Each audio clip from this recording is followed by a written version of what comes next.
नमस्ते दोस्तों, हमने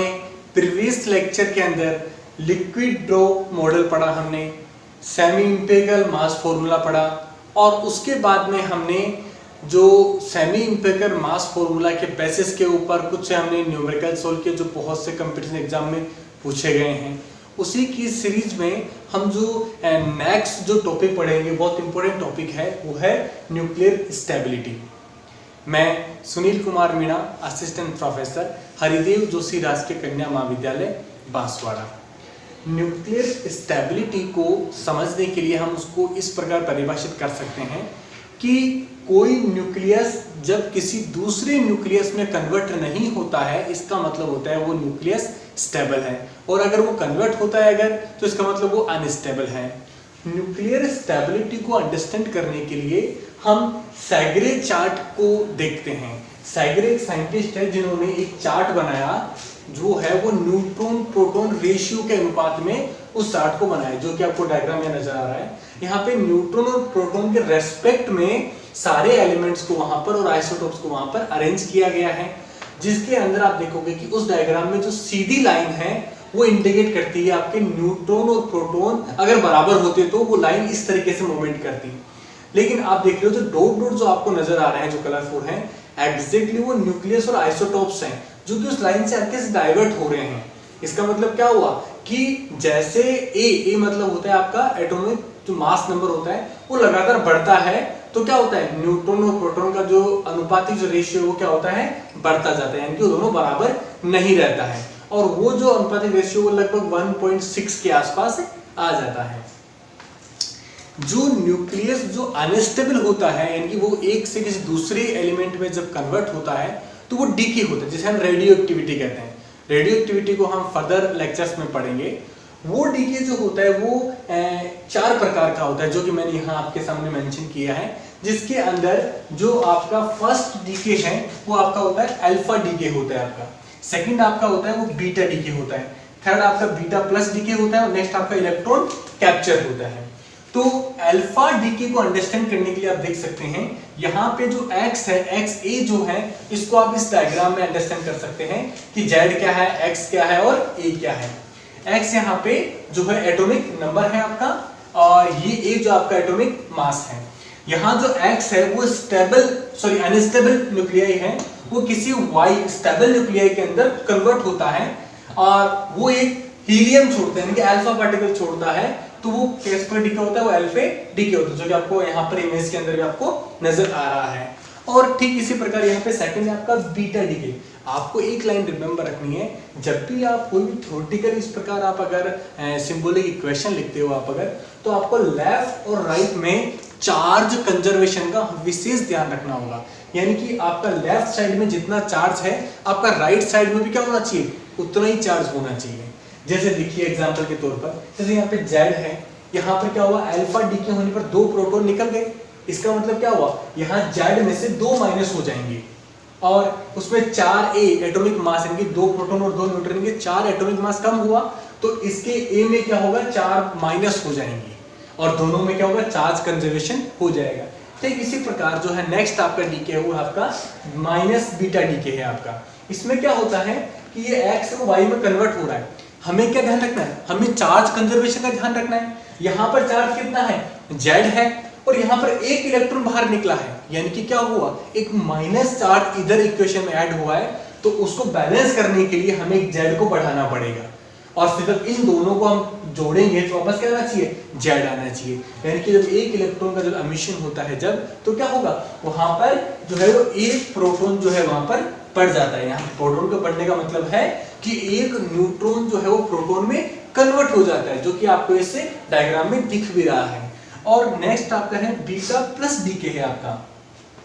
बीटा प्लस डीके में क्या होता है कि आपका जो Z है वो कन्वर्ट होता है आपके Y में, जहां पे एक पॉजिट्रॉन निकलता है, वहां पर क्या निकलता है, आपका एक प्रोजेट्रॉन निकलता है, और चार्ज कंजर्वेशन करने पर हमें यहाँ पर क्या मिलेगा, Z-1, और दोनों को जोड़ने में क्या मिलेगा हमें, Z, यानी कि चार्ज हमें दोनों साइड में क्या रखना है, कंजर्व के बराबर रखना है हमें। और यहाँ पर जो A में कोई फर्क नहीं आएगा, क्योंकि यहाँ पर इलेक्ट्रॉन में कोई भी मास नहीं होता है पर हम उसको कंसिडर नहीं करते यहाँ पर।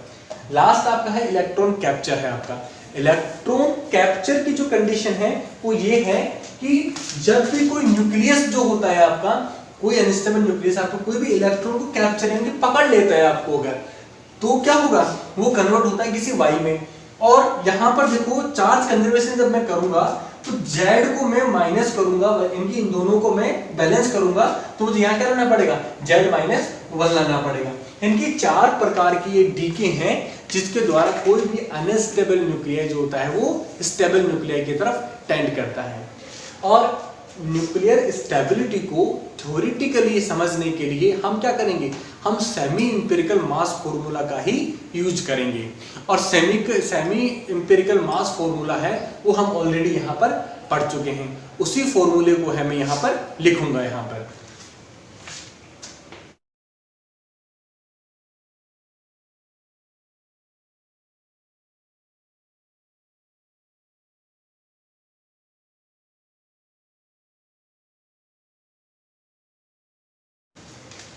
ये आपका सेमी इंपिरिकल मास फॉर्मूला है जो हम पढ़ चुके हैं।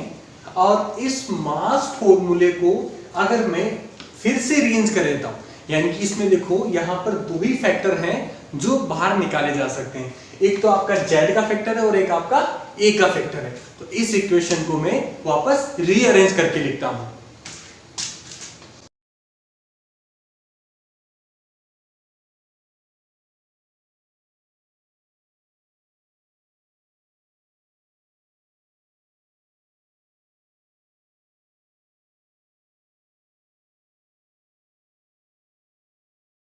ये हमारी जो है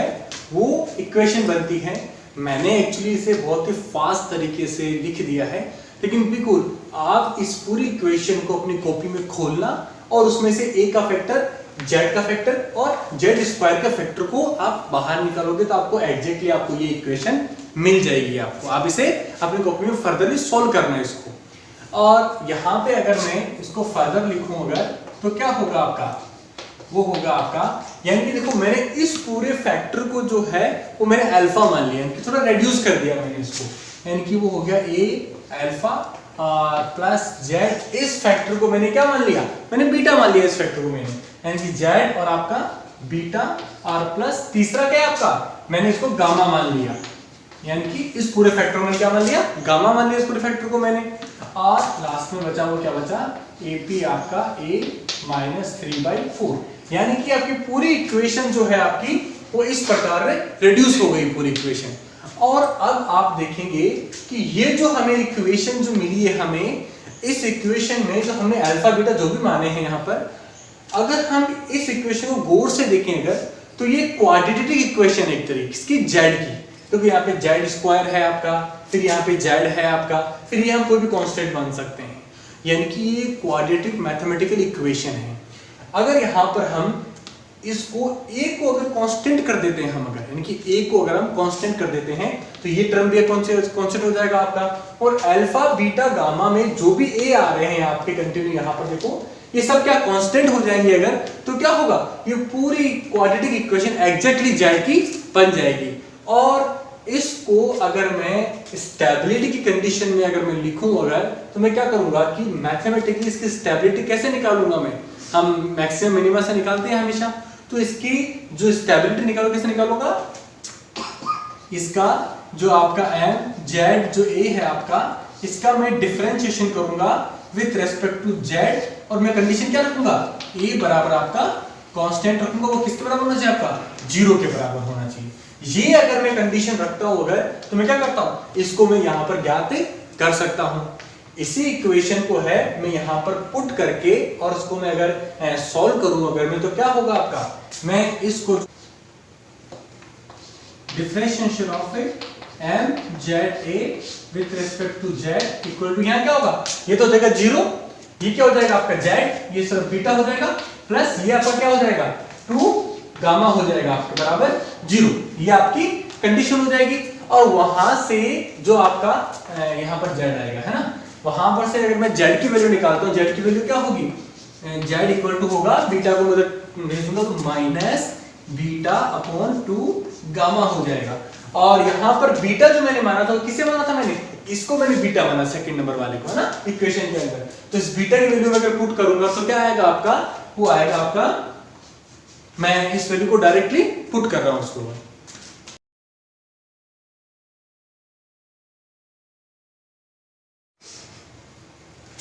ये आपकी इक्वेशन बन गई है आपकी, और यहाँ पर ये माइनस है यहाँ पर। और मैं कैल्कुलेशन वो ले लेता हूँ, हाइड्रोजन का मास और न्यूट्रॉन का मास दोनों क्या होते हैं, लगभग बराबर होते हैं। मैंने दोनों को कैंसिल आउट कर दिया, प्लस माइनस में है, ये माइनस का निशान मैंने बाहर ले लिया तो यहाँ प्लस हो जाएगा, और ये इक्वेशन शॉर्ट हो जाएगी। मैं इसे डायरेक्टली लिख रहा हूँ यहाँ पर। ये हमारी जो है वो इक्वेशन बनती है, और ये जो जेड की जो इक्वेशन बन रही है मैथमेटिकली, ये बताती है स्टेबल न्यूक्लियाई की कंडीशन। यानी कि स्टेबल न्यूक्लियाई जो जेड होगा वो कौन सा होगा, वो इससे हम यानी कि कोई जो आइसोटॉप्स होते हैं उन आइसोटॉप्स में से कौन सा आइसोटॉप वो मोर स्टेबल होगा, वो इस इक्वेशन से हम लोग निकालते हैं। और इस फॉर्मूला के बेसिस पे कंपटीशन में कई एग्जांपल्स जो है, सॉरी एग्जाम में क्वेश्चंस आए हैं। हम जस्ट नेक्स्ट में इससे रिगार्डिंग 3 एग्जांपल हम जो है वो सॉल्व करेंगे। नेक्स्ट हम अभी जो हमने अभी फॉर्मूला जो सॉल्व किया यहाँ पर, उस फॉर्मूले के बेसिस पर हम यहाँ पर 2 न्यूमेरिकल सॉल्व करेंगे। यहाँ पर 2 एग्जांपल्स हैं ये, जो कि नेट जेआरएफ कंपटीशन में पूछे भी गए हैं। तो आपका फर्स्ट जो आपका है वो है न्यूक्लियर ऑफ द मास, जिसका ये ए की वैल्यू हमें दी हुई है 125 दी हुई है, और बी मतलब यहाँ binding energy, binding energy from liquid drop model. किस मॉडल का यूज किया है, लिक्विड ड्रॉप मॉडल का यूज किया है, जो हम ऑलरेडी यहाँ पर पढ़ चुके हैं। और the model the maximum for, यानी कि यहाँ पे जो बाइंडिंग एनर्जी मैक्सिमम किसके लिए होगी, ये जो आपको 4 ऑप्शन दिए हैं, एक आपको जिनोन दिया है, आयोडीन, ये 4 ऑप्शन आपको दिए हैं। इन चारों में से किसकी एनर्जी जो है वो कौन सी बाइंडिंग एनर्जी जो कि मैक्सिमम होगी। तो उसके लिए हमने जो सेमी इंपिरिकल फॉर्मूला में, या फिर हमने जो अभी सॉल्व किया था, उसका जो फाइनल आउटकम जो हमारा निकला था वो क्या निकला था, वो निकला था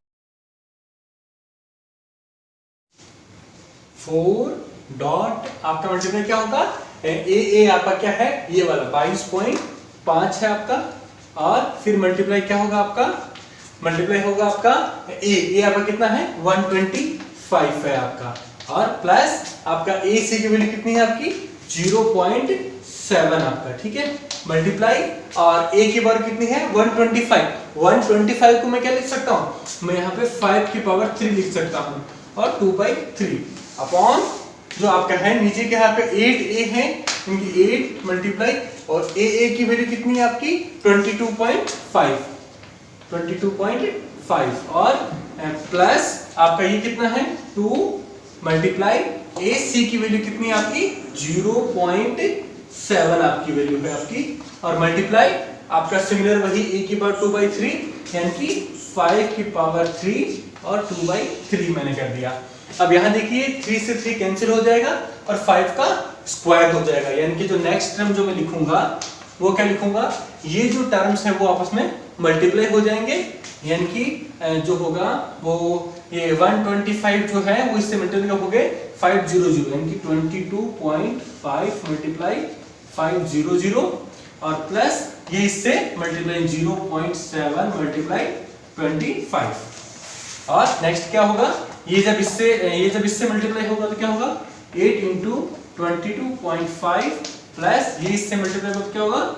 1.4 इंटू 25, और इस पूरे को आप अगर सॉल्व करोगे अगर, तो इसकी वैल्यू लगभग कितने के बराबर आती है, वो आती है 52 के बराबर, यानी कि आपका Z0 यानी कि आपका स्टेबल न्यूक्लियर किसके बराबर आ रहा है 52 के बराबर आपकी वैल्यू आ रही है। तो 52 किसके नियर है, 52 आपका ये है आपका, यानी कि आपका सी ऑप्शन जो होगा वो क्या होगा, वो सही होगा, यानी कि आपका जो 52 हीलियम 125 है वो आपका सबसे स्टेबल न्यूक्लियर है इन सब में, इस बाइंडिंग एनर्जी के मतलब फॉर्मूले के रिस्पेक्ट में। सिमिलरली आपका जो नेक्स्ट एग्जांपल है उस एग्जांपल में दिया है बी मतलब binding energy of given nuclear, ये बाइंडिंग एनर्जी आपको दी हुई है यहाँ पर, और for most stable isotope similarly C की तरह, ठीक है, मोस्ट स्टेबल आइसोबार जो है वो कौन सा दिया है, 4 126 इज, यानी कि ए की वैल्यू आपको दी हुई है 216 के लिए दी है और मोस्ट स्टेबल आइसोबार निकालना है। इसका मतलब क्या करेंगे, इस बाइंडिंग एनर्जी का हम डिफरेंशिएशन निकालेंगे मैक्सिमम वाली कंडीशन पर, यानी कि इसका मैं सॉल्यूशन करूं अगर तो differential of binding energy with respect to Z equal to 0, यानी कि मैं क्या करूंगा, इसको 0 के बराबर रख दूंगा। अगर मैं इसको ऐसा करता हूं अगर तो यानी कि यहां पर मैं z के साथ रेस्पेक्ट में डिफरेंशियल करूंगा तो ये टर्म क्या आ जाएगा आपका 0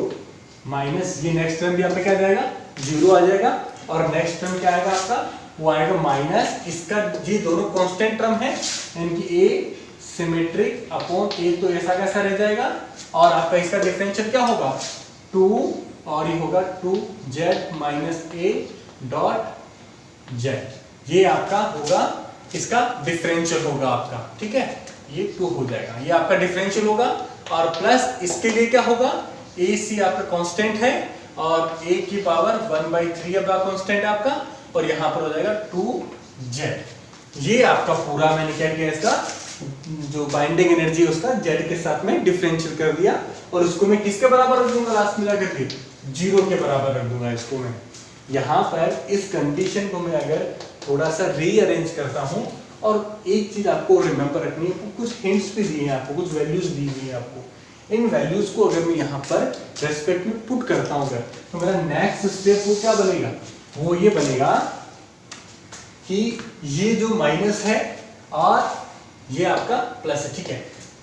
इसको मैं इधर भेज देता हूँ, इसको मैं इधर मतलब चेंज कर देता हूँ तो क्या होगा वो आएगा ac अपॉन a की power 1/3 dot 2z equal to क्या आ जाएगा आपका a सिमेट्रिक वाला और अपॉन a और 2 और 2 क्या हो जाएगा 4 2z माइनस a, ये आपका बराबर 0 आ जाएगा आपके, ठीक है। और यहाँ पर AC की वैल्यू मुझे गिवन है, ये भी आपकी है AC की वैल्यू मुझे गिवन है और आपकी A सिमेट्रिक की वैल्यू मुझे क्या है गिवन है यहाँ पर और A की वैल्यू मुझे दी गई है। यहाँ पर देखिए A को 1/3 लिखा गया है यानी कि 216 जो है वो 6 का क्यूब है, यानी कि अगर मैं इसको लिखूं अगर AC की वैल्यू लिख देता हूँ डायरेक्टली मैं यहाँ पर वो कितना आता है आपका 0.75 अपॉन 6 की पावर 3 और 1/3 मतलब 1 जो a की वैल्यू कितनी है 216 है ना तो वो क्या है 6 की पावर 3 होगा वो, ठीक है, और डॉट में आपका 2 ये केवल 2 ही आएगा आपका, यहाँ पर ये z नहीं z आएगा, हाँ आपका 2 आएगा आपका z आएगा, इनकी 2 और z आएगा, ठीक है। और यहाँ पर एसिमेट्रिक की जो वैल्यू जो कितनी दी है 24 मेगा इलेक्ट्रोवोल्ट दी है तो यहाँ से 24 में लिख दूंगा a की पावर 116 में लिख दूंगा और डॉट 4 और 2z माइनस 216, ये वैल्यूज मैंने यहाँ पर लिख दी है यहाँ पर। और यहाँ पर आप देखोगे कि यहाँ क्या बचेगा आपका केवल 6 बचेगा, 2 से कटेगा तो कितना बचेगा 3 और 75 को मैं क्या लिख सकता हूँ 3/4 लिख सकता हूँ, इसको मैं क्या लिख सकता हूँ 3/4 लिख सकता हूँ डॉट इसको मैं क्या लिख सकता हूँ 1/6 लिख सकता हूँ इसको मैं और ये 2z लिख सकता हूँ यहाँ पे 2z, क्लियर हो आपको ये, ठीक है। और ये 2 से आपका क्या होगा यहाँ पे 3 आ जाएगा और 3 से आपका 3 कैंसिल होगा और केवल 1/4 बच जाएगा आपका। और यहाँ पर क्या होगा, यहाँ पर मैं इनको अगर कट करता हूँ अगर मैं तो क्या होगा ये आ जाएगा जो होगा और ये आ जाएगा 36 आ जाएगा, ठीक है, और ये करता हूँ तो ये क्या या 9 आ जाएगा आपका, क्लियर हो आपको। और यहाँ पर आएगा आपका 9 आ जाएगा, यानी कि आपका जो रिमेनिंग बचेगा वो कितना बचेगा 4/9 और वो होगा 2z माइनस 16, ये आपका यहाँ पर बचेगा। और इसको इस इक्वेशन को मैं वहां पर एग्जैक्टली लिख देता हूं तो क्या होगा वो इक्वेशन होगा आपका वो होगा z/4 equal to 4/9 2z minus 216, ये आपका यहाँ से पूरा सॉल्व करने के बाद आपको इक्वेशन वहां पर बचेगा। और इस इक्वेशन में क्या करूंगा मैं z की वैल्यू को बाहर निकालने की ट्राई करूंगा और मैं इनको ऐसे लिख सकता हूँ 9z equal to 16, 2z minus 216 और यहाँ से 9z माइनस 30, यहाँ से 9z equal to 32z minus 216 गुणा 16, ये आपका टर्म होगा। और इसको मैं यहाँ ले आऊंगा, इसको मैं इधर ले जाऊंगा अगर, तो मैं क्या करूंगा, वो होगा 32z minus 9z equal to 216 multiply 116 और यहाँ से मैं z की जब एग्जैक्टली जब मैं वैल्यू निकालूंगा, यानी इन दोनों में से मैं कौन माइनस करके और जो वैल्यू निकालूंगा अगर मैं, तो मेरी z की जो वैल्यू आएगी वो लगभग आएगी 82 के आसपास। लगभग क्या आएगी, 82 के आसपास मेरी वैल्यू आएगी। आप इसको पूरा सॉल्व करो इसको आप, ये तो क्या बहुत ही शॉर्ट डिस्टेंस की वजह से काफी कॉम्प्लिकेट नजर आ रहा है आपको। आप इसे इस पूरे प्रोसेस से सॉल्व करना और आपकी वैल्यू आएगी वो कितनी आएगी, 82 आएगी। यानी कि इसके लिए जो एग्जैक्ट आंसर कितना होगा, 82 अप्रोक्सीमेट, एग्जैक्ट नहीं आएगी, 82.3 या 82.4 आएगी, इसके नियर टू वैल्यू आएगी। थैंक यू आएगी। और अब इसके बाद जो सबसे मोस्ट इंपोर्टेंट लेक्चर इसके बाद एक और है जिसके रिगार्डिंग भी बहुत सारे क्वेश्चन पूछे जाते हैं, वो है मास पैराबोला। यानी कि मास पैराबोला के रेस्पेक्ट में भी कई बार कंपटीशन में क्वेश्चंस पूछे गए, जो कि हम नेक्स्ट लेक्चर में पढ़ेंगे। Thank you.